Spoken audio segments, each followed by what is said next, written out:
नमस्कार दोस्तों। आज के इस सेशन में आप सभी का स्वागत है। दोस्तों, मध्यकालीन भारत में जब हम लोगों ने पढ़ रहा था तो वहां पे देखा किस प्रकार हिंसा अपने चरम पे था और समाज में जातिगत भेदभाव था और लोग उस समय कर्म कांड में उलझा हुआ था। तब कुछ संतों ने एक नई राह दिखाया और बताया कि भगवान तक पहुंचने के लिए न मंदिर की जरूरत और न पुजारियों की जरूरत। इस विचार से शुरू होता है भक्ति आंदोलन।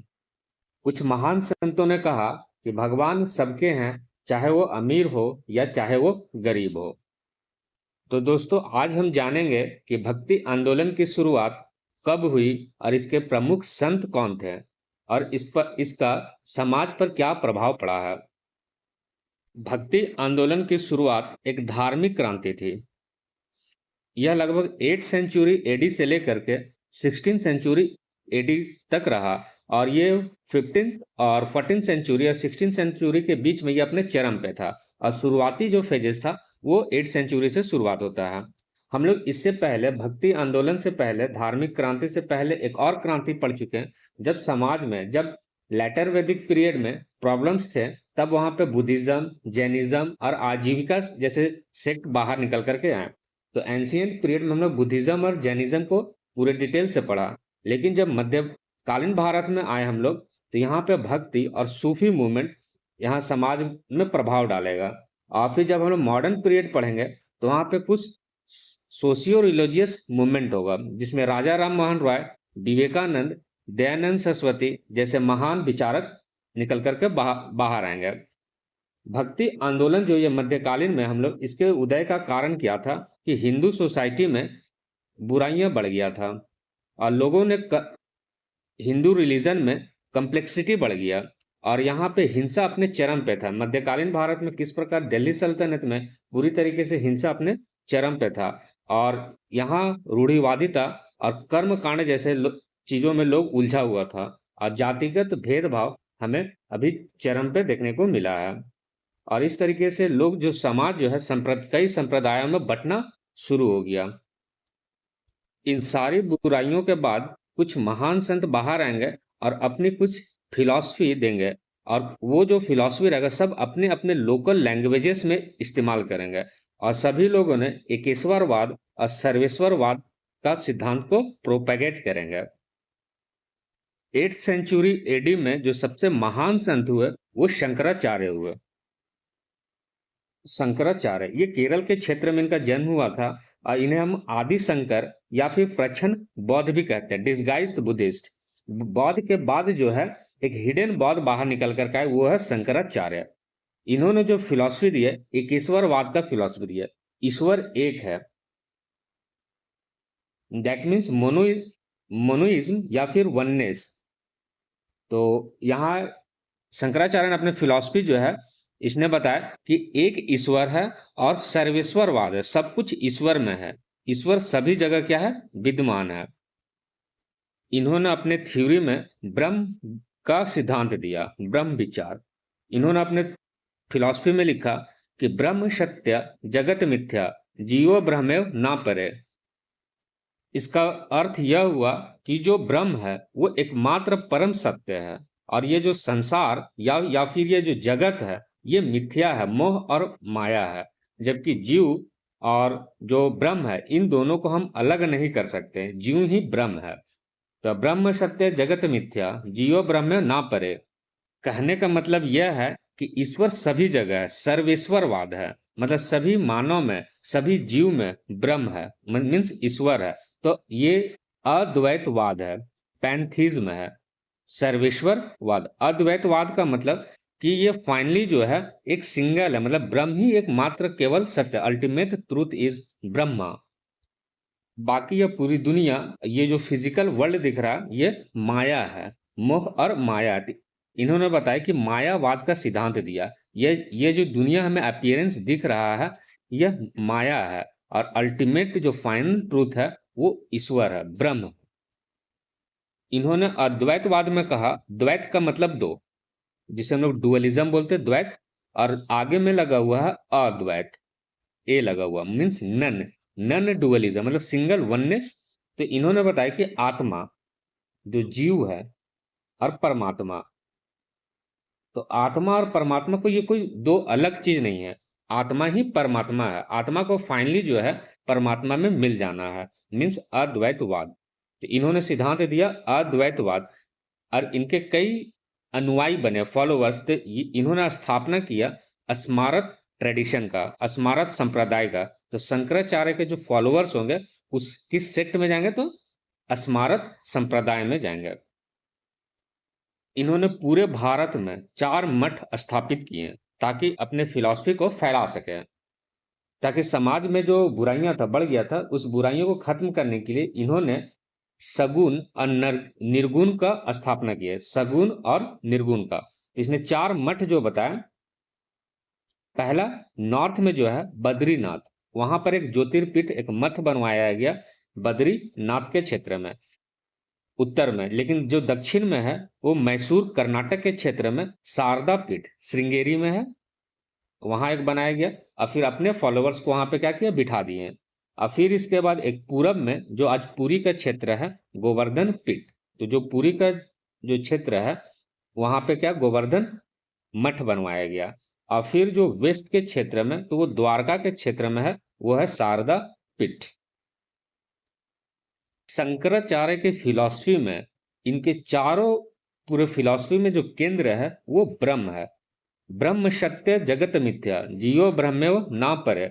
ऐसा ही एक फिलॉसफी लगभग 17th सेंचुरी एडी में यूरोप में एक जन्म लिया, जिसका नाम था बारूक स्पिनोजा। बारूक स्पिनोजा ने सर्वेश्वरवाद का सिद्धांत यूरोप में फैलाया, और उन्होंने बताया कि नेचर, जो प्रकृति है, यही ईश्वर है, ईश्वर ही प्रकृति है, प्रकृति ही ईश्वर है। जब स्पिनोजा ने यूरोप में जब ये सिद्धांत दिया, तो आगे चल करके इसे कई महान फिलोसफर जो है इन्फ्लुएंस हुआ। जिसमें से एक जो है फ्रेडरिक हिगल, और दूसरा अल्बर्ट आइंस्टाइन जैसे विद्वान भी क्या है, स्पिनोजा से प्रभावित हुआ। और शंकराचार्य ने जब ये सिद्धांत दिए, तो इनसे पूछा गया आखिरकार ब्रह्म है क्या। तो इन्होंने बताया कि इस मिथ्या जगत में, ये जो पूरी तरीके से जो दुनिया है, जो फिजिकल वर्ल्ड है, इसमें रह करके लोग जो अपना मूल स्वरूप को भूल गया है। तो इस यहाँ पर मूल स्वरूप भूल गया है, लोग यहाँ अपने इस भाग दौड़ के जिंदगी में अपना मूल स्वरूप खो गया है। तो इन्होंने अपने ब्रह्म सिद्धांत में यह भी बताया कि अहम ब्रह्मास्मि। अहम ब्रह्मास्मि मतलब कि हम में भी क्या है, ब्रह्म है, ईश्वर है। और इसने एक और बताया तत्वमासी ब्रह्मास्मि, मतलब तुम में भी ईश्वर है। मतलब ईश्वर सभी जगह है, सिर्फ एक जगह केंद्रित नहीं है। प्रकृति, पूरे प्रकृति में ही क्या है, ईश्वर है। शंकराचार्य ने यह भी बताया कि जिसने ईश्वर को खोजा है उसे ईश्वर मिला है, और जिसे ईश्वर को नहीं खोजा है उसे ईश्वर नहीं मिला है। ईश्वर एक जो है नेति नेति है, अवर्णीय है, मतलब उसका विवरण नहीं किया जा सकता, कितने इनके गुण बेहतरीन हैं। शंकराचार्य ने यहाँ पे जातिवाद और कर्मकांड पर कड़ा विरोध किया, और मानववाद पर अत्यधिक जोर दिया। आगे चल करके स्वामी विवेकानंद ने भी मानववाद पर सबसे ज्यादा जोर दिए। और विवेकानंद का तो स्टेटमेंट भी है कि सर्विस ऑफ द जीवा is the service of the Shiva. आप यदि जीव का सर्विस करते हैं, सेवा करते हैं, मतलब मानव का सेवा करते हैं, तो आप शिवा का सेवा करते हैं, ईश्वर की सेवा करते हैं। तो शंकराचार्य का जो सिद्धांत है ये अद्वैतवाद है, नन डुअलिज्म, मीन्स एक ही है ईश्वर, वो है ब्रह्म, बाकी पूरा दुनिया जो है यह फॉल्स है। इनके साथ एक घटना होता है कि एक ये जब जा रहे होते हैं रास्ते में, तो इनसे कोई एक व्यक्ति टकराता है। और जब टकराता है तो शंकराचार्य बोलते हैं कि तुम्हें दिखता नहीं है, सही से नहीं चल सकते ठीक से। तो वो व्यक्ति बोलता है, जब टकराता तो देखता ही लगा शंकराचार्य है, तो बोला तुम ही नो शंकराचार्य। बोला हाँ मैं हूँ शंकराचार्य। तुम ही ने वो सिद्धांत दिया था अद्वैतवाद का और सर्वेश्वरवाद का। तो बोले हाँ हम ही है। तो तुमने ही बताया कि ब्रह्म सत्य जगत मिथ्या है, जियो ब्रह्मेव ना परे। सब कुछ ईश्वर है, सब कुछ ब्रह्म है, मेरे में भी ब्रह्म है और तुम में भी ब्रह्म है। तो बोला हाँ हाँ ये बात पूरी तरीके से सच है। तो बोले कि यदि सभी में ब्रह्म है तो मैं कैसे नीच हो गया और तुम कैसे उच्च हो गए। तो शंकराचार्य ने सर धर लिए और थोड़े देर सोचने लगे। जब उन्हें ज्ञान मिला तो वो थोड़ी देर बाद देखे कि वो व्यक्ति वहां पर नहीं है। तो फिर अगल बगल से पूछे कि कोई व्यक्ति था जो इस वेशभूषा पहना हुआ था। तो बोला यहाँ कोई व्यक्ति नहीं है। तो शंकराचार्य को लगा कि ब्रह्म जो है आ करके ब्रह्म सिद्धांत को समझा गया। इसके बाद जो है एक महान संत और जो तमिल के क्षेत्र में है जिसका नाम है रामानुजाचार्य। ये लगभग 1017 से लेकर के 1137 एडी के बीच का है।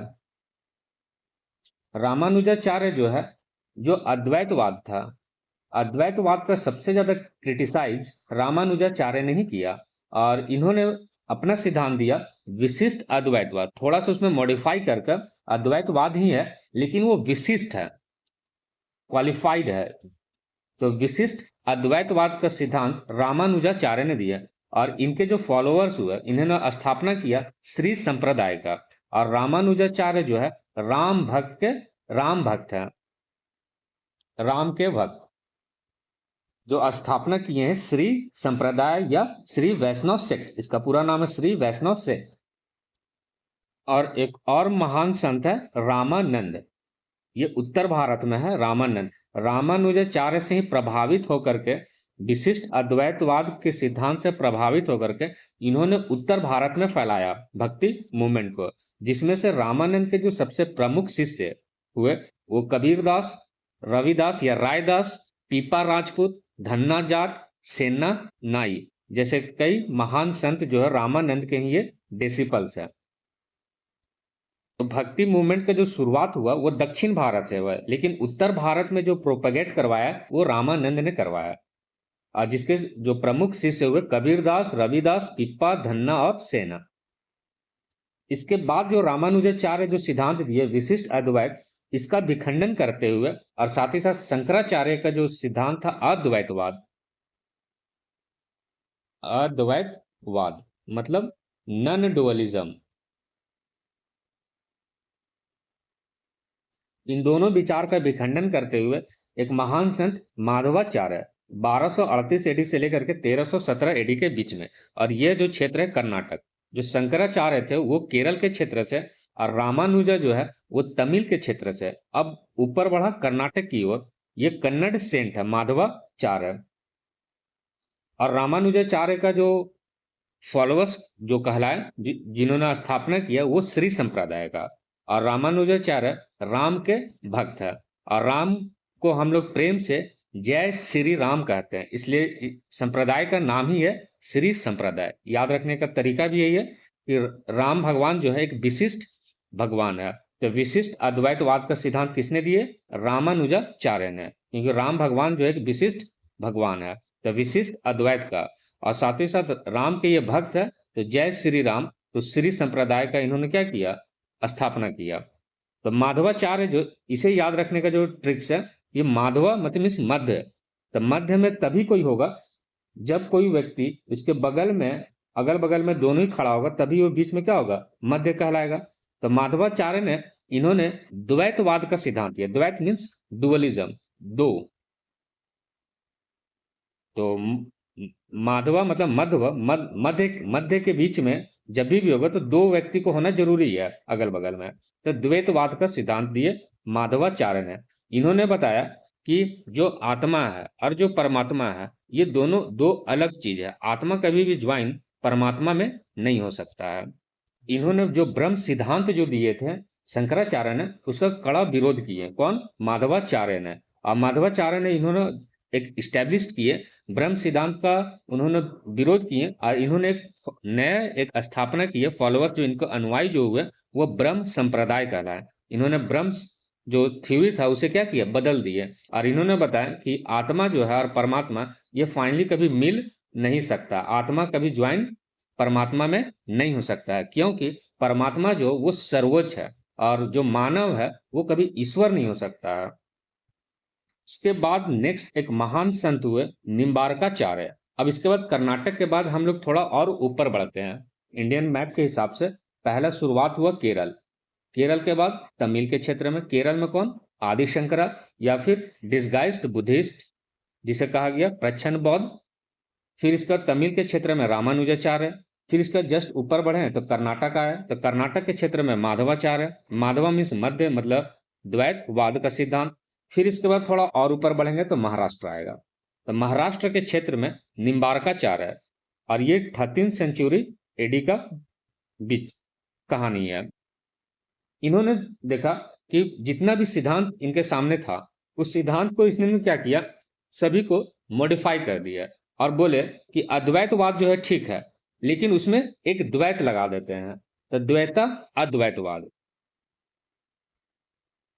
इन्होंने बताया कि एक ही समय में द्वैत भी एग्जिस्ट करता है और एक ही समय में अद्वैत भी एग्जिस्ट करता है, एक ही समय में। और निम्बार्काचार्य जो थे ये महाराष्ट्र के थे, लेकिन बाद में फिर इन्होंने मथुरा जाकर के बस गए, मथुरा चले गए, और इन्होंने एक नया अपना संप्रदाय बनाया और उनके फॉलोअर्स उसमें आए, जिसका कहा गया निम्बार्का सेक्ट। तो निम्बार्काचार्य का जो फिलॉसफी है वो द्वैता अद्वैतवाद है। इसके बाद जो नेक्स्ट महान संत हुए वो वल्लभाचार्य हुए। वल्लभाचार्य जो अब महाराष्ट्र के क्षेत्र में था, अब उससे बगल में बढ़ते तो छत्तीसगढ़ के क्षेत्र में। अब ये भक्ति मूवमेंट जो धीरे धीरे दक्षिण भारत से उत्तर भारत की ओर मूव कर रहा, और उत्तर भारत में जो प्रोपेगेट करने का जाएगा वो रामानंद को जाएगा। तो वल्लभाचार्य का जो ओरिजिनल नाम है विष्णु स्वामी, और इन्होंने जो सिद्धांत दिया वो शुद्ध अद्वैतवाद दिए। अद्वैत ठीक है, लेकिन ये प्योर है, पूरी तरीके से शुद्ध है। तो शुद्धाद्वैतवाद किनका है, तो वल्लभाचार्य का है। और ये जो है कृष्ण भक्ति के ये समर्थक है। और इन्होंने इनके जो फॉलोअर्स जो कहलाए, जो इन्होंने स्थापना किया अपने फॉलोअर्स के लिए, वो कहलाया पुष्टि मार्ग। तो वल्लभाचार्य का कौन सा है, पुष्टि मार्ग या फिर वल्लभा सेक्ट। और इन्होंने 2 पुस्तक लिखा, सुबोधिनी और सिद्धांत रहस्य। और वल्लभाचार्य का जो सबसे महान डिसिपल हुआ वो सूरदास हुए। आदि शंकरा ने बताया कि जो भक्ति है वो 2 तरीके से हो सकता है, वो सगुण के तरीके से भी हो सकता है, निर्गुण के तरीके से हो सकता है। सगुण और निर्गुण सेक्ट 2 सेक्टों में बांटा गया। सगुण सेक्ट का मतलब है कि ईश्वर जो है वो साकार के रूप में है, ईश्वर का एक व्यक्तिवादी विचारधारा है। मतलब अब हम ईश्वर को व्यक्ति के रूप में ढाल देंगे, अब उनका मूर्ति बनाएंगे, अब मूर्ति पूजा करना शुरू करेंगे। तो सगुण में जो है मूर्ति पूजा का होना चालू हो जाएगा। और ईश्वर जो है कहा जाता है कि सगुण में ईश्वर अवतार भी ग्रहण करते हैं और लीला भी करते हैं। जब ईश्वर का कोई फॉर्म होगा, व्यक्तिवादी विचारधारा आएगा, पर्सोनिफिकेशन आएगा, तो उसमें किसी का पूजा होगा। तो एक होगा राम कल्ट और दूसरा होगा कृष्ण कल्ट। राम भगवान पर एक होगा और एक कृष्ण भगवान पे पूजा होगा। तो जो राम कल्ट के जो सबसे महान संत हुए वो तुलसीदास, फिर इसके बाद रामानुजा, रामानंद, ये सब जो है राम कल्ट के हैं। लेकिन जो कृष्ण कल्ट के हैं मीराबाई, सूरदास, विठल स्वामी और भी कई संत है इसमें। और ये लोग जो है जाति व्यवस्था का विरोध करता है, लेकिन जाति व्यवस्था का समझौता भी कर लेता है कि जाति व्यवस्था थोड़े बहुत ठीक है। लेकिन जाति व्यवस्था का पुरजोर विरोध करते कौन, आदि शंकराचार्य ने। इसके बाद जब निर्गुण सेक्ट है, निर्गुण सेक्ट का मानना है कि ईश्वर का किसी भी प्रकार का रूप नहीं होता, स्वरूप नहीं होता है, ईश्वर निराकार है। तो निराकार ईश्वर में विश्वास करता है। और ये एक तरह का क्या है, अव्यक्तिवादी विचारधारा है। जस्ट इसका उल्टा कि ईश्वर यहाँ पे अवतार लेते हैं सगुण में, तो यहाँ पे अवतार री इनकारनेशन नहीं होता है। जैसे विष्णु भगवान के कई अवतार है, जैसे राम, फिर इसका कृष्ण भगवान, ये सब क्या है, विष्णु भगवान के अवतार है। तो ईश्वर जो है अवतार नहीं ग्रहण करते हैं, निर्गुण का मानना है, और लीला भी नहीं करते हैं। और जाति व्यवस्था का अस्वीकार कर देते कंप्लीटली, पूरी तरीके से जाति व्यवस्था को अस्वीकार कर देंगे। कौन, निर्गुण सेक्ट। इसमें सबसे जो महान हुआ कबीरदास, रविदास, गुरु नानक और दादू दयाल, और भी कई है निर्गुण सेक्ट में। तो आइए दोस्तों सगुण सेक्ट को थोड़ा समझ लेते हैं। सगुण सेक्ट में क्या है कि एक तरफ से राम कल्ट और दूसरा कौन, कृष्ण कल्ट। राम कल्ट में जो सबसे फेमस है उत्तर भारत में, वो रामानंद हुआ। नाम में ही राम लगा हुआ, रामानंद। रामानंद का जो जन्म हुआ वो प्रयागराज में हुआ, और ये एक वैष्णव डिवोशनल सेंट है। और इन्होंने फाउंड किया रामानंदी सेक्ट का। जिस प्रकार सब रामानुजन ने श्री सेक्ट का किया था, तो वैसे रामानंद जो है अपने नाम का रामानंदी सेक्ट स्थापना किया। फिर इसमें क्या है, अनुयायी होंगे इस सेक्ट में। और ये पहली बार जो है अपने जो टीचिंग्स है, ये पहली बार हिंदी में उत्तर भारत में प्रचार प्रसार किए थे। हिंदी में जो सबसे पहली बार जो किए हैं वो रामानंद ने। रामानंद का एक फेमस कोटेशन भी है कि कोई व्यक्ति किसी से उसका धर्म, संप्रदाय या जाति के बारे में ना पूछे। जाति व्यवस्था का इन लोगों ने क्या किया, विरोध किया है। तभी तो ये एक सोशल रिफॉर्म भी है। भक्ति मूवमेंट जो है एक तरह का क्या है, समाज में सुधार है, धार्मिक क्रांति है। फिर इसके बाद और भी कई राम कल्ट में हुए, रामानुजा। फिर इसके बाद और भी ढेर सारा को किसमें है, राम कल्ट में है। इसके बाद कृष्ण कल्ट में जो है वो चैतन्य महाप्रभु जो फेमस है, इनका जन्म वेस्ट बंगाल में 1486 से लेकर के 1534 एडी का बीच का है। ये जो है इन्होंने क्या किया कि कृष्ण भगवान की पूजा में कीर्तन को लोकप्रिय बनाए। तो हम लोग देखते हैं कि जब कृष्ण भगवान के मंदिर में जाएंगे तो वहां एक कीर्तन होते रहता है, एक धार्मिक गीत गाया जाता है और कीर्तन चलता रहता है गीत के साथ। तो इन्होंने ही शुरुआत किया, चैतन्य महाप्रभु ने ही कीर्तन को क्या किया, लोकप्रिय बनाया। और इन्होंने 8 डिवोशनल प्रेयर्स का कंपोज किया, मतलब 8 गीत का, और जिसे हम लोग शिक्षाष्टकम कहें, शिक्षाष्टकम। तो शिक्षाष्टकम जो है वो 8 डिवोशनल प्रेयर्स है। शिक्षाष्टकम मीन्स 8, यहाँ पे लिखा हुआ। और फिर इसके बाद जो इस्कॉन मंदिर बनना चालू हुआ, तो वो प्रेरित है चैतन्य महाप्रभु से। इस्कॉन मंदिर में किसका है, कृष्ण कल्ट का पूजा होता है। इस्कॉन मंदिर जो अभी सबसे बड़ा क्या है, ये सोसाइटी है। इस्कॉन टेम्पल भी कई जगह है, दिल्ली में है, पटना में है, और भी कई जगह इस्कॉन टेम्पल है। और फिर इसके बाद कृष्ण कल्ट में जो फेमस है सूरदास, इनका जन्म फरीदाबाद हरियाणा के क्षेत्र में हुआ, लेकिन इनका जो मृत्यु हुआ वो ब्रज मथुरा के क्षेत्र में। ये किसके शिष्य हैं, तो बताए थे वल्लभाचार्य के ये शिष्य हैं। और वल्लभाचार्य के जो है 8 पोएट्स जो है, ग्रुप ऑफ पोएट्स है, 8 शिष्य है वल्लभाचार्य के, उसमें से जो है एक है सूरदास, जिसे 8 पोएट्स का ग्रुप जो है उसे कहा गया अष्ट छाप। अष्ट छाप। और एक बताए थे अष्ट दिग्गज। अष्ट दिग्गज जो था वो कृष्ण देव राय के समय में 8 लोगों का पोएट्स था, जिसमें अलसानी पेडाना, तेनालीराम, ये सब इंक्लूड थे, तिमना। तो ये था अष्ट दिग्गज। जबकि सूरदास का जो ग्रुप ऑफ 8 पोएट्स का है वल्लभाचार्य का, ये है अष्ट छाप। अष्ट दिग्गज और अष्ट छाप। और सूरदास जो ये जन्म से अंधे थे, लेकिन इन्होंने इतने प्रेम से कृष्ण की भक्ति में लीन हो गए, तो इन्होंने एक पुस्तक लिखा है सूर सागर। और ये जो है अकबर के समकालीन है। अकबर इस समय और सूरदास दोनों का जो सेम पीरियड है, तो किसके कंटेम्पररी है, अकबर के। उसके बाद नेक्स्ट जो है भक्ति का जो दूसरा मार्ग है वो निर्गुण सेक्ट है। ईश्वर का कोई स्वरूप नहीं होता है, जाति व्यवस्था का कड़ा विरोध करता है, पूरी तरीके से नकार देता है। कर्म कांड में जो होता है उस समय कर्म कांड को पूरी तरीके से ये लोग नकार देता है। तो इसमें जो सबसे फेमस है गुरु नानक देव, 1469 से लेकर के 1539 एडी के बीच में। इनका जन्म होता है पाकिस्तान के क्षेत्र में तलवंडी में, और उसका नाम क्या है, तलवंडी में रखा गया ननकाना साहिब, एक पवित्र जगह हो जाता है सिखों का। और इन्होंने सिख धर्म के संस्थापक, सिख धर्म के फाउंडर है गुरु नानक देव। और ये जो है बाबर के कंटेम्पररी है। जिस प्रकार अभी बताया कि सूरदास जो वो अकबर के कंटेम्पररी है, तो ठीक ये बाबर के कंटेम्पररी कौन है, गुरु नानक देव। गुरु नानक देव के ही सबसे करीबी दोस्त और सबसे करीबी जो शिष्य है वो मर्दाना है, भाई मर्दाना। भाई मर्दाना एक मुस्लिम है, और ये आकर के सिख धर्म में गुरु नानक देव के साथ हमेशा एक साथ, जहां गुरु नानक देव रहते हैं, ये कंटिन्यूअस पूरे जीवन भर गुरु नानक देव के साथ रहा। कौन? मर्दाना। और इन्होंने भी गुरु नानक देव के साथ साथ कई ग्रंथ में इनका भी टीचिंग्स को इंक्लूड किया गया, मर्दाना का।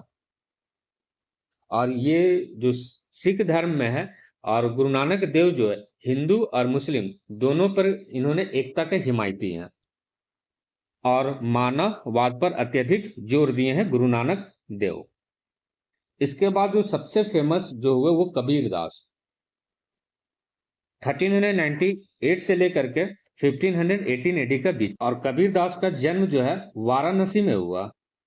और इन्होंने अपने टीचिंग्स में जितने भी मीनिंगलेस था, अर्थहीन था धर्म में, उस पर सवाल उठाना शुरू किया और अनएथिकल प्रैक्टिस पर वहां पे सवाल उठाया। और इनका जो एक सबसे फेमस कोटेशन भी है कि पोथी पढ़ी पढ़ी जग मुआ, पंडित भाया ना कोय, कोई ढाई अक्षर प्रेम का, अब पढ़े सो पंडित होए। इन्होंने बताया कि जो किताबी ज्ञान है उस ज्ञान से ऊपर उठ करके धर्म में जितने भी बुराई हैं, इन्होंने प्रेम और मानवता को सबसे केंद्र पे इन्होंने अपने सिद्धांत में रखा। मानवतावाद पर अत्यधिक जोर दिए कबीर दास। और इस काल में जो समाज में जो धर्म में जो सबसे मीनिंगलेस था, उस पर सबसे कड़ा जो सवाल उठाया वो कबीर दास है। और कबीर दास का एक और फेमस कथन भी है कि कांकर पाथर जोड़ के मस्जिद लाए बनाए, ता चढ़ी मुल्ला बांग दे क्या बहरा हुआ खुदा। मीन्स कंकर पत्थर जोड़कर मस्जिद और मंदिर बना लिए, लेकिन ईश्वर बहरा नहीं है। क्या ईश्वर बहरा है? तो ये बताना चाह रहे हैं ईश्वर को खुश करने के लिए दिखावे की जरूरत नहीं है। दिखावे की क्या है? जरूरत नहीं है ईश्वर के सामने। आप प्रेम कीजिए मानवता पे, इंसान पे, ईश्वर खुद ब खुद आपसे क्या है? प्रेम लगाएंगे। इन्होंने तीखा खंडन किया हिंदू धर्म की बुराई और इस्लाम धर्म में जो बुराई था, जो कर्म कांड था, उस पर इन्होंने तीखा वार किए कबीर दास के जो फॉलोअर हुए वो कबीर पंथी कहलाए। वो अपने फिलॉसफी जो कबीर पंथी में लिखा, तो इनके फॉलोअर्स को क्या कबीर पंथी में रखा गया। और इनके जो फिलॉसफी है ये कंपाइल करके बीजक में रखा गया है, बीजक, जिसमें कबीर के दोहे साखी शब्द और रामायणी में संग्रहित किया गया। तो साखी शब्द और रामायणी और बीजक किसके रिलेटेड है? कंपाइलेशन ऑफ बुक, तो ये कबीर दास के दोहे का। और सिकंदर लोधी जो है इसी के समकालीन, जब हम लोग लोधी पढ़ रहे थे सिकंदर लोधी, तो उसमें बताए थे कि कबीर दास के समकालीन जो है वो सिकंदर लोधी है। इन्होंने हिंदू और मुस्लिम एकता के समर्थक है। हिंदू और मुस्लिम में जो भी बुराई है तो उन्होंने खंडन करना शुरू किया। तो इन्हें कई पंडित, ब्राह्मण और कई उलेमा वर्ग के लोग इनके पीछे पड़ गए कबीर दास के। और ये मूर्ति पूजा का कड़ा विरोध और जाति प्रथा का सबसे कड़ा आलोचक जो है वो कबीर दास हुए। हम लोग अब तक जो भक्ति मूवमेंट जो है ये साउथ इंडिया से शुरू हुआ और धीरे धीरे उत्तर की ओर बढ़ता गया। 8th सेंचुरी से शुरू हुआ और 16th सेंचुरी, 15th-16th सेंचुरी में ये अपने पीक पे पहुंच गया, जिसमें एक हम लोग सगुना सेक्ट पढ़े और एक निर्गुण सेक्ट पढ़े।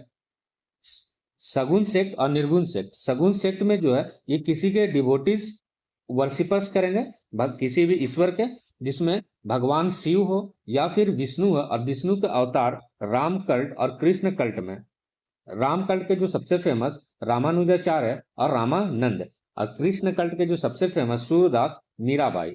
और फिर इसके बाद कुछ गॉडेस देवी का पूजा होगा सगुन सेक्ट में। लेकिन निर्गुण सेक्ट जो है ये फॉर्मलेस गॉड की पूजा करता है, मतलब कोई ईश्वर का कोई भी स्वरूप या ईश्वर का कोई भी साकार नहीं होता है। तो कबीरदास, रविदास, गुरु नानक और दादू दयाल थे। इसके बाद जो है एक भगवान शिव का भी पूजा होगा, तो जिसमें विवेकानंद का भी एक स्टेटमेंट है, द सर्विस ऑफ द जीवा is the service of the Shiva. आप जीव की पूजा, आप मानव की पूजा करते हैं तो आपको इस शिवा की पूजा होगा, ईश्वर की पूजा होगा, मतलब मानववाद सबसे इंपॉर्टेंट है। तो 6 से 10 सेंचुरी एडी के बीच में तमिलनाडु के क्षेत्र में 2 प्रकार का यहाँ पे हमें देखने को मिला है, एक अलवर सेंट्स और एक नैनार। 2 भागों में बटा, अलवर और नैनार। अलवर जो है भगवान विष्णु को समर्पित है, लॉर्ड विष्णु। और यहाँ 12 अलवर्स जो है तमिल पोएट्स, यहाँ ने एक बुक कंपोज किया। किसी एक ने यह बुक नहीं लिखा है, 12 अलवर्स ने मिल करके लिखा है। तो अलवर्स किसे डिवोटेड है? तो भगवान विष्णु को। और नयनार्स जो डिवोटेड है भगवान शिव को। तो इसे याद रखने का ट्रिक्स भी है कि लॉर्ड शिवा जो है उनकी तीसरी आंख, तीसरी नयन, तो नयन से ही हमें पता चल जा रहा है कि लॉर्ड शिवा से रिलेटेड है। तीसरी आंख, नयन मीन्स आंख, तो लॉर्ड शिवा का तीसरी आंख, तीसरी नयन, तो नयन नार्स जो है वो लॉर्ड शिवा की पूजा करेंगे। और इन लोगों ने तमिल सेंट्स जो है, क्योंकि तमिलनाडु के क्षेत्र में ये डेवलप हो रहा, तो 63 नयनार्स मिल करके 63 टोटल नयनार्स हुआ, जिसमें से अपार, संबंदर, सुंदरार, ये तीनों ने मिल करके एक पुस्तक कंपाइल किया गया जिसे हम लोग तेवरम बोला गया। तो इसे भी याद रखना आसान हो जाएगा कि भगवान शिव का तेवर रुद्र धारण कर लेते हैं, तेवर धारण कर लेते हैं, तो तेवरम, तेवर। तो नयनार्स जो है लॉर्ड शिवा को डेडिकेटेड, और पुस्तक जो है तेवरम। जबकि आलवास के जो पुस्तक है 12 आलवर्सों ने जो कंपोज किया नलायरा दिव्य प्रबंधम, जिसे हम लोग तमिल वेद कहते हैं, तो आलवर्स का जो पुस्तक है नलायरा दिव्य प्रबंधम। और कुछ फीमेल्स आलवर्स भी फेमस है इसमें, कुछ महिला भी है जो सेंट्स है, तमिल सेंट्स, जिसमें थोंदरा डी पोड्डी और दूसरा अंडाल। अंडाल पूरे साउथ का हम मीरा भी कहते हैं, दक्षिण का जो मीरा है वो अंडाल है। और जो उत्तर की जो मीरा है उनका जन्म राजस्थान के क्षेत्र में है, और अंडाल जो है यहाँ तमिलनाडु के क्षेत्र में। तो ये साउथ का जो मीरा हुआ अंडाल, और उत्तर भारत का जो मीरा है वो राजस्थान। इन्होंने अपने भगवान कृष्ण को अपने पति माना, मीराबाई जो राजस्थान के क्षेत्र में है। और इन्होंने सबसे जो लोकप्रिय एक रचना की, इन्होंने अपने जो कृष्ण भगवान के साथ इतना लीन हो गई कि इन्होंने कृष्ण भगवान जो है दिखने लगे। और इन्होंने एक लोकप्रिय रचना भी की, पायो जी मैंने राम रतन धन पायो। राम जैसा, राम के बिहेवियर जैसा क्या है, रतन धन पायो। तो ये थे कृष्ण भगवान के क्या है, सबसे करीबी, उन्हें पति मान करके अपने लीन हो गई। तो मीरा ऑफ द साउथ जो है वो अंदाल है। और फिर इसके बाद नैनार्स जो है वो फीमेल नैनार्स एक फेमस है, कराइकल अमियार, कराइकल अमियार। और जो अंदाल जो है वो अलवर सेंट्स है। तो एग्जाम में पूछ भी सकता है कि नैनार्स जो है फीमेल सेंट्स में कौन है इसमें से, और ऑप्शन दे देगा कि अलवार सेंट्स इसमें से कौन है फीमेल, और जिसमें से कराइकल अमियार रहेगा, और ऑप्शन में बोलेगा कि इसमें कौन सा सही नहीं है। तो इस तरीके से पूछ सकता है। तो थोंडरा दी पोड्डी और अंदाल ये अलवर फीमेल सेंट्स हुई, और फीमेल जो नैनार्स हुआ वो कराइकल अमियार। इसके बाद जो नेक्स्ट है कर्नाटक के क्षेत्र में 12वीं सेंचुरी एडी में कर्नाटक के रीजन में एक और मूवमेंट चालू हुआ, लिंगायत या वीरशैव मूवमेंट। अभी वीरशैव मूवमेंट और लिंगायत ये दोनों में अभी विवाद चल रहा है कर्नाटक के रीजन में कि लिंगायत को एक नया धर्म की दर्जा मिले। तो लिंगायत खुद अपने स्वयं से वीर शैव से अलग मानते हैं, लेकिन लगभग ये दोनों एक जैसा। कभी कभी सवाल उठते कि ये दोनों अलग है या फिर दोनों सेम है। तो लिंगायत धर्म का मांग उठ रहा है कर्नाटक के रीजन में। इसके फाउंडर जो है बसवाना है या बसवा। तो बसवाना इसके फाउंडर है। इसने जो है समाज में, धर्म में जो कर्म कांड और जो जाति व्यवस्था और समाज में जो बुराइयां था उसके एक कड़े आलोचक है बसवाना। उसी से आता है लिंगावाद। लिंगायत जो है ये शैव धर्म को फॉलोअर्स है, लिंग का पूजा करता है। तो इन लोगों के बाएं हाथ, बाएं कंधे पर लिंग पहनना लिंग पहना जाता है, इसलिए इसे हम लोग लिंगायत कहते हैं। तो कास्ट सिस्टम को अपोज किया, क्योंकि ये भक्ति मूवमेंट जो है ये उस समय जो चल रहे समाज में धर्म में जो प्रॉब्लम्स था उसी को लेकर के तो आया, तभी तो सोशल रिफॉर्म्स कहलाएगा। तो इन्होंने पुनर्जन्म के सिद्धांत पर सवाल उठाया कि व्यक्ति का क्या पुनर्जन्म होता है, तो उस पर सवाल, और कास्ट पे सवाल उठाया। और इन लोगों का मानना है कि जो मृत शरीर है उसे हम दफनाएंगे, जलाएंगे नहीं। दफनाने से क्या होगा कि भगवान शिव में लिप्त हो जाएगा। तो बरिड जो किया जाएगा, यहाँ दफनाया जाएगा, बरिड किया जाएगा। और चाइल्ड मैरिज जो समाज में चल रहा था धर्म में, तो चाइल्ड मैरिज जो समाज में चल रहा था इसके सबसे बड़े आलोचक है। और विडो रीमैरिज का ये समर्थक है। मतलब विडो रीमैरिज क्या है, हो समाज में एक प्रकार का क्या है, सोशल रिफॉर्म्स है। आइए दोस्तों कुछ क्वेश्चंस को हम लोग डील करते हैं भक्ति मूवमेंट से। पहला क्वेश्चन है लिंगायत से। लिंगायत का जो है डेड बॉडी वो बरी किया था, दफनाया जाता है, ना कि जलाया जाता है, क्रीमेशन नहीं होता है, तो बरी किया था। ये स्टेटमेंट सही है। ये यूपीएससी में पूछा हुआ क्वेश्चन है। They are the great believers in the caste system. Caste system पे ये लोग का विश्वास था नहीं। और जो थ्योरी ऑफ प्योरिटी और जो पॉल्यूशन है उस पे ये लोग विश्वास करता था नहीं। कास्ट सिस्टम का ये लोग विरोध करता था। और कास्ट को ये लोग एक प्रदूषण के रूप में माना, ये पॉल्यूशन के रूप में माना है, ना कि इसे बिलीव करता था, विश्वास था ये लोग को। तो ऑप्शन 2 इज रॉन्ग। और ये लोग जो है चाइल्ड मैरिज के अगेंस्ट में है। जो कम उम्र में शादी हो जाता है उसके अगेंस्ट में था, तभी तो सोशल रिफॉर्म होगा। तो ये स्टेटमेंट सही है। फिर नेक्स्ट बोल रहा है विडो रिमैरेज के फेवर में है। तो विडो विधवा पुनर्विवाह क्या हो, मतलब विधवा हो गई है उसका भी क्या विवाह होना चाहिए। तो ये थर्ड स्टेटमेंट क्या है, सोशल रिफॉर्म से, ये भी सही है। तो 1 एंड 3 क्या है, सही है। Means option 4 is correct, 1 and 3। Next जो क्वेश्चन है ये पूछा गया है कि जो निम्बारका है, मतलब निम्बारकाचार्य जो हम लोग पढ़े थे, तो वो कंटेम्पररी है अकबर के। तो निम्बारकाचार्य बताया कि जो टाइम पीरियड था किस प्रकार, पहले आदि शंकराचार्य, फिर इसके बाद रामानुजाचार्य, रामानुजाचार्य के बाद माधवाचार्य, और माधवाचार्य के बाद निम्बारकाचार्य था। तो ये पीरियड था 13th century एडी में। और इन्होंने जो कंसेप्ट दिया था वो द्वैता अद्वैतवाद था। एक ही समय में द्वैत और अद्वैत होता है। और जबकि अकबर का जो काल है लगभग ये 16th century का काल है, बाबर के बाद का है। और बाबर जो है पहला युद्ध जो है 1500, पानीपत का जब युद्ध लड़ता है तो 1526 है। और ये लगभग 13th century एडी का है, 1200 से 1300, तो दोनों का ये कंटेम्पररी नहीं हुआ। तो ऑप्शन फर्स्ट इज रॉन्ग। ठीक है। Saint Kabir was great influence by the Shaikh Ahmad Sirhindi. Shaikh Ahmad Sirhindi जो है उसे ये इन्फ्लुएंस है कबीर। तो कबीर जो इन्फ्लुएंस्ड है वो किनसे है, रामानंद से, उनके वो शिष्य है। तो ये भी स्टेटमेंट क्या है, रॉन्ग। तो neither 1 nor 2 option is correct. Next जो क्वेश्चन है इसमें पूछा गया है कि बीजक is the composition of teaching of संत दादू दयाल। दादू दयाल के टीचिंग्स किसमें रखा गया, बीजक में नहीं। बीजक में जो रखा गया था वो कबीर दास का था। और एक सेंट हुए दादू दयाल, ये भी एक फेमस सेंट है, लगभग 16th century में 1544 से लेकर के लगभग 1600 एडी के बीच का है ये पीरियड।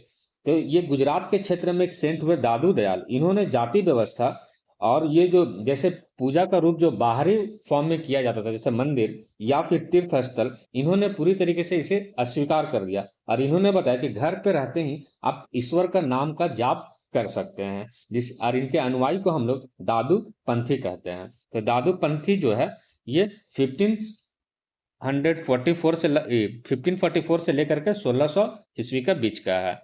और बीजक जो है वो कबीर दास का कंपोजिशन है, जिसमें बताया कि शब्द शब्द रमैनी और साखी था। इसके बाद नेक्स्ट जो इसमें पूछा गया कि द फिलोसफी ऑफ पुष्टि मार्ग वाज प्रोपाउंडेड बाय माधवाचार्य। तो माधवाचार्य के बारे में बताए थे कि ये कर्नाटक के क्षेत्र में था। इसे याद करने का तरीका था कि माधवा मीन्स मध्य, तो मध्य में जो है जब तक दो नहीं होगा, मतलब द्वैतवाद, इन्होंने जो सिद्धांत दिया डुअलिज्म का, द्वैतवाद का सिद्धांत दिया। बताया कि इन्होंने आत्मा जो है और परमात्मा ये दोनों कभी आपस में मिल नहीं सकते हैं। और इन्होंने जो संप्रदाय बनाया और इन्होंने विरोध किया था ब्रह्म विचार का, आदि शंकराचार्य और रामानुजाचार्य के विचार को। तो इन्होंने अपना ही एक ब्रह्म संप्रदाय स्थापित किए। तो ये था ब्रह्म संप्रदाय माधवाचार्य का, ना कि पुष्टि मार्ग। पुष्टि मार्ग किससे रिलेटेड था, वल्लभाचार्य से था, जिसे हम लोग वल्लभा सेक्ट कहते थे या पुष्टि मार्ग कहते थे, वो वल्लभाचार्य का था। तो ये स्टेटमेंट क्या हो गया, रॉन्ग हो गया। और पहला स्टेटमेंट भी क्या हो गया, रॉन्ग हो गया। तो इसमें option D is correct, neither 1 nor 2। इसमें पूछा जा रहा है कि भक्ति सेंट से रिलेटेड, ये 2013 का क्वेश्चन पूछा गया। बताया जा रहा है कि दादू दयाल, गुरु नानक देव और Tyagaraja, who among the above were preaching when the Lodi dynasty fell and Babur took over. Lodi dynasty इस समय डिक्लाइन कर रहा और बाबर यहाँ पे आ रहा, मतलब पानीपत का पहला युद्ध लगभग 1526 के आसपास का पूछा जा रहा कि जब लोधी डिक्लाइन कर रहा और बाबर यहाँ पे आ रहा, मतलब बाबर जब एंट्री मार रहा है, इसमें कौन से भक्ति सेंट्स यहाँ पे है, समकालीन है उसके। तो पहला पूछा गया दादू दयाल, तो दादू दयाल जो ये लगभग बताया कि 1544 सेंचुरी से लेकर के 1600 काल के बीच का है, जबकि ये 1526 का है। तो ये पहले हो गया है, बाबर उस समय आ रहा है तो इसमें क्या है, दादू दयाल क्या है, ऑप्शन रॉन्ग है। और दादू दयाल जो है, इनके अनुयायी को हम दादू पंथी कहते हैं। इन्होंने जाति व्यवस्था और तीर्थ स्थल और मंदिरों जैसे जाने पे जगह का क्या किया, अस्वीकार किया, और इन्होंने ईश्वर का नाम का जाप या ईश्वर के नाम को दोहराना शुरू किए, दादू दयाल। नेक्स्ट है जो यहाँ गुरु नानक देव। तो गुरु नानक देव जो है ये 1469 से बताए 1539 के, ये फाउंडर किसके, सिख धर्म के फाउंडर है। इन्होंने अपने रचना में बताया कि बाबर जब यहाँ पे आया तो बाबर किस प्रकार ये अत्याचारी था और किस प्रकार इसने अपने रचनाओं में लिखे हैं गुरु नानक देव बाबर वाणी में। और बताया जाता है कि बाबर जो है इनकी तेज दिमाग को देखते हुए गुरु नानक देव के सामने घुटना टेक देता है। तो ये जो बाबर वाणी में जो लिखा हुआ है, तो गुरु नानक और बाबर एक दूसरे के समकालीन है। उस समय जब ये गुरु नानक देव अपने टीचिंग्स फैला रहे थे तो बाबर जो है यहाँ पे अटैक कर रहा था। तो ये स्टेटमेंट ऑप्शन 2 इज करेक्ट। इसके बाद नेक्स्ट एक सेंट्स का नाम दिया हुआ त्यागराज। त्यागराज जो एक सेंट्स है ये लगभग 18th सेंचुरी का काल का है, और जबकि ये बाबर जब यहाँ पे आ रहा है तो ये 1526 का काल का पूछा जा रहा है। तो ये भी एक दूसरे का क्या है, समकालीन नहीं है। और एक संत जो त्यागराज है ये राम भक्त है, राम के भक्त हैं त्यागराज। इस प्रकार यहाँ पे जो है ऑप्शन ओनली 2 इज करेक्ट है, गुरु नानक देव, क्योंकि गुरु नानक देव और बाबर के बीच में संवाद भी है। बाबर वाणी में उन्होंने बाबर के बारे में लिखे हैं। इसके बाद नेक्स्ट जो है ये भक्ति कल्ट के बारे में पूछा जा रहा है कि कौन सा ये भक्ति कल्ट जो है 2009 में पूछा गया, कौन सा नहीं है। तो इसमें ऑप्शन दिया हुआ तुकाराम, नागार्जुना, वल्लभाचार्य और त्यागराज। तो त्यागराज जो भक्ति सेंट है बताया अभी, फिर इसका वल्लभाचार्य भी है, तुकाराम भी है, नागार्जुन एक ऐसे है जो हम लोग जब बुद्धिज्म पढ़ रहे थे, महायान बुद्धिज्म, तो उसमें इनका जो योगदान है शून्यवाद का सिद्धांत दिए थे। ये सारा चीज जो शून्य है, शून्यता का सिद्धांत किसके द्वारा दिया गया है, नागार्जुना के द्वारा दिया गया। तो ये ऑप्शन क्या है, नहीं नागार्जुना, इसमें क्या होगा, बी ऑप्शन इज करेक्ट। इसके बाद नेक्स्ट जो क्वेश्चन पूछा गया कि इसे क्रोनोलॉजी ऑर्डर में सजाना है, सीक्वेंस लगाना है। तो सबसे पहले भक्ति मूवमेंट में कोई आया 8th सेंचुरी एडी में, तो वो शंकराचार्य थे। तो जहां जहां शंकराचार्य पहले दिखेगा वही ऑप्शन होगा सही। तो इसमें बी और सी में हमें रामानुजा दिख रहे हैं, रामानुजा दूसरे थे, तो ये दोनों रॉन्ग हो गया। तो शंकराचार्य और शंकराचार्य फर्स्ट। इसके बाद नेक्स्ट जो थे वो रामानुजाचार्य, और रामानुजा जो थे इन्होंने जो राम भक्त के ये थे क्योंकि राम लगा हुआ, और ये जो इन्होंने बताया श्री संप्रदाय के क्या थे, स्थापना की, अपने अनुयायी को श्री संप्रदाय में रखे। तो रामानुजा सेकंड होगा। फिर इसका चैतन्य महाप्रभु के बारे में बताया बंगाल के क्षेत्र में। तो ये सीक्वेंस क्या सही है, तो इसमें ऑप्शन ए इज करेक्ट होगा। नेक्स्ट क्वेश्चन में पूछा गया कि कौन जो है भक्ति सेंट, कौन जो भक्ति महात्मा जो हुए उन्होंने हिंदी में प्रोपगेट किए मैसेज अपने। तो हिंदी में जो सबसे पहली बार, अब पूरे उत्तर भारत में जो जिनका श्रेय जाता है वो रामानंद को जाता है। और रामानंद के जो 12 शिष्य में से कुछ प्रमुख है, जिसमें कबीरदास, रविदास, सेन, पिप्पा राजपूत, ये सब क्या है, इसमें से मेजर डिसिपल्स है। इसके बाद नेक्स्ट क्वेश्चन में यहाँ पे मैच द फॉलोइंग करना है। तो मैच द फॉलोइंग में और उनके प्रोफेशन से रिलेटेड।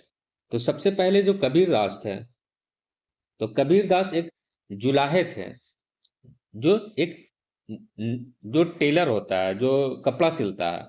तो कबीरदास को इनका प्रोफेशन टेलर। और रविदास जो थे ये कॉबलर थे, मोची मतलब जो जूता सिलता है, तो उसे हम लोग रविदास। और जो रविदास है कबीरदास की तरह इनका जन्म जो हुआ था वो वाराणसी के क्षेत्र में हुआ था, और इन्होंने भी बहुत कड़े आलोचक जाति प्रथा का, फिर छुआछूत का और समानता का, प्रेम का इन्होंने क्या किया, संदेश दिया रविदास। तो ये भी एक भक्ति आंदोलन के ही एक महान संत हुए। और जो ये चमार कम्युनिटी के थे, तो ये एक जूता सिलने का काम करते थे, तो कॉवलर। तो सी का ऑप्शन जो है 4। तो ए बी सी, सी में कहाँ पे 4 है, तो ये है और ये है, ये दोनों ऑप्शन क्या हो गया, रॉन्ग हो गया। और कबीरदास जो है ये एक टेलर है, तो बी का थर्ड। तो बी का थर्ड इसमें कहाँ पर है, तो ऑप्शन डी में दिख रहा है हमें, ए बी सी डी, तो बी में थर्ड दिख रहा है, तो ऑप्शन डी इज करेक्ट हो जाएगा। फिर इसके बाद सेन जो था ये नाई था, तो नाई मीन्स बार्बर, तो डी का फर्स्ट। तो डी का फर्स्ट। और नामदेव जो हुआ वो एक वीवर, तो नामदेव भी एक भक्ति सेंट है, नामदेव। और जो गुरु ग्रंथ साहिब है, गुरु ग्रंथ में कई रविदास का भी जुड़ा हुआ है और फिर नामदेव का भी गुरु ग्रंथ साहिब में शामिल किया गया है। नामदेव जो एक महाराष्ट्र में एक सेंट हुए, लगभग 1270 के आसपास का है, और 1350 के आसपास का ये पीरियड, टाइम पीरियड है। तो इस काल में महाराष्ट्र के क्षेत्र में एक हिंदू धर्म में ही एक वारकारी सेक्ट हुआ, उससे रिलेटेड है। जो ये लोग जो भगवान विठोबा के पूजा करते हैं, विठोबा, विठल, तो नामदेव जो है विठोबा के पूजा करते हैं। और सिख धर्म में जो है नामदेव का गुरु ग्रंथ साहिब में शामिल किया गया। तो इसका ऑप्शन जो होगा डी इज करेक्ट। दोस्तों इस प्रकार इस सेशन को यहीं पे समाप्त करते हैं। तो भक्ति आंदोलन हमें यह सिखाता है कि ईश्वर तक पहुंचने का जो सबसे आसान मार्ग है वो भक्ति है, प्रेम है और समानता है, ना कि हम बाहरी कर्मकांड और जाति पात से हमें ऊपर उठकर रहना होगा। और दोस्तों इस तरह भक्ति आंदोलन ने न केवल धर्म को सरल बनाया बल्कि समाज में समानता और प्रेम का संदेश भी फैलाया। तो बहुत बहुत धन्यवाद। हम लोग नेक्स्ट टॉपिक सूफी मूवमेंट को समझेंगे।